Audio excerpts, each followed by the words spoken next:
Auto కార్మికులు ధర్నాకు దిగితే ఆటోలు మాత్రమే బంద్ ఉంటాయి. ఆర్టీసీ కార్మికులు సమ్మె చేస్తే బస్సులు మాత్రమే బంద్ ఉంటాయి. విద్యార్థి సంఘాలు బంద్కు ఆవాజ్ ఇస్తే ఈ స్కూళ్ళు కాలేజీలు నడవే. సర్కారు ఉద్యోగులు పెన్ డౌన్ చేస్తే ఆఫీసులలో ఫైన్లు గదలనే. అదే రైతన్నలు నిరసనకు దిగితే ఎట్లుంటదో మునుపు ఢిల్లీలో ఓ మలక చూపెట్టిండ్రు. ఇప్పుడు మళ్ళా జంగులేపిండ్రు. రాజధానిలో జరుగుతున్న రచ్చేందో అర్చుకోవాలి కదా. చలో ఢిల్లీ. ఏహే ఎక్కడిది ఢిల్లీ బార్డర్ అంతా టియర్ గ్యాస్ తోని పొగ జూరిందనుకో రాదుండ్రి. రాజధానికి పోతామని ట్రాక్టర్లలో ఇల్లు ఎట్లొస్తారో రాన్రి అని బారికేడ్లు ముళ్ళ కంచెలు అడ్డం పెట్టి ఆళ్ళు దొరికినోళ్ళని దొరికినట్టు వ్యాన్లు ఎక్కించిండ్రు. పొగ బాంబులు ఇసుడితే పొలాలు పట్టుకొని తలో దిక్కురికిండ్రు రైతులు. హర్యానా పంజాబ్ నుంచి వందల ట్రాక్టర్లల్లో వేల మంది ఢిల్లీకి చేరుకున్నారు.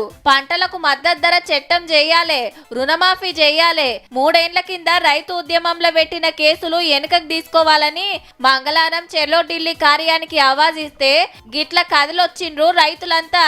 ఇక బార్డర్లన్నీ మూసే వరకు ఫుల్ ట్రాఫిక్ జామ్ అయి లోకల్ పబ్లిక్ కు చిన్న తిప్పలు కాదు, కిలోమీటర్ పోతానికి గంట టైం పట్టిందంటే చూడుర్రిగా ఎట్లున్నదో. మొదటి రోజు ఇట్లా నడిచిందుల్లా రైతుల కొట్లాట. చూడాలి మరి రేపు ఇంకెట్లురికిస్తారో ఉద్యమాన్ని.